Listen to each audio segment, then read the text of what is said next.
All right, let's get to some of the questions. There are some really good ones. Catalan is saying, James, you mentioned GPS spoofing that can make a drone think it is in Panama. Is Yeah. there spoofing that can make a drone trajectory deviate by a little bit? Would that Yes. make spoofing harder to detect? Yes. Yes. Absolutely. That's a more sophisticated. Can be more sophisticated. There are different use cases for each.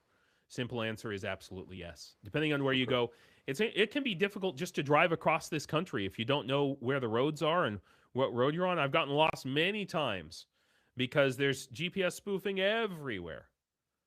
Yeah, it happened to us in Kiev. We were coming back right before the curfew, and because like both me and the guys that came with, they didn't know the layout of Kiev at the time, or at least the area where we were in. And then it was the air alert, and we got the spoofed. So, and then suddenly our navigation showed that we were somewhere around the equator, and we were like, okay, so how do we get back to our hotel? Yeah. And Good luck. there was a whole direction because like no one has anything, no one has Yeah. ideas. Like, can we Just try to navigate? park and take the subway. Yeah, exactly. Ivan says, what I haven't figured out yet is why you can't use electronic warfare emitters as the source for your target. Turn the defense into Yeah. weakness. Yeah. Good question. That's a very good question. Um, so first of all, you're flying towards that source and your screen goes blank. All right. And you can't see where the source is. And so you miss. Okay. The source might be moving. And so, a few meters off, and that's enough for the source of that emission to at least survive the attack.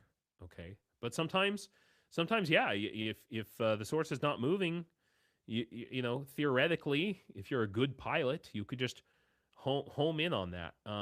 But also, there's another really important part. You're talking about close range sources, but the Russians have long range sources, and they have many, many of them. And when you have a whole bunch of antennas all transmitting on the same frequencies, blasting, just absolutely blasting on the same frequencies. Think about sound, right?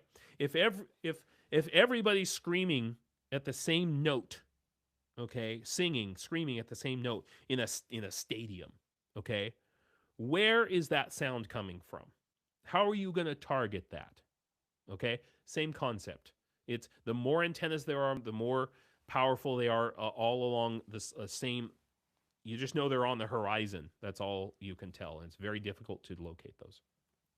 Yeah. Mark is asking, is there consideration of bouncing the signal off the atmosphere, i.e. the signal is up instead of linear? Yes, but only for certain frequencies. Okay, that's specific frequencies, and you have distortion and you have delay under those circumstances. Delay is a huge problem, a huge factor when you're flying an FPV, for example. I'm not saying these are bad ideas at all. When you're flying an FPV, if you have any sort of delay, it means that your target can move. You can have changing, atmospheric weather, wind, all kinds of other conditions, and all of a sudden your drone's tumbling and flipping upside down and doing all kinds of other crazy stuff. So, Yeah. yeah, Wayne is asking, can drone be used to triangulate on drone? It says operations, but I guess it meant operators. yeah, yeah, that is something that is done, um, and we want to do it more. Um, to home in on those signal sources. Absolutely, absolutely. What can be done and is being done? This is a question from before about the SIM cards in Ukraine. Do you think is any countermeasures that are being done? I don't know. That is that I don't work for a cellular phone company anymore, but I hope somebody's working on it. Because it's a problem. I work, when I worked for a cell phone company, I know exactly how difficult it is to keep track of IMEI numbers when anybody in any store can just go in and buy one. Okay, somebody here was talking in the chat about like registering IMEI numbers and having to provide a ID and all kinds of hoops and stuff. And maybe that will be the solution. It's not foolproof, um, but that is one possible solution. I hope that it gets solved.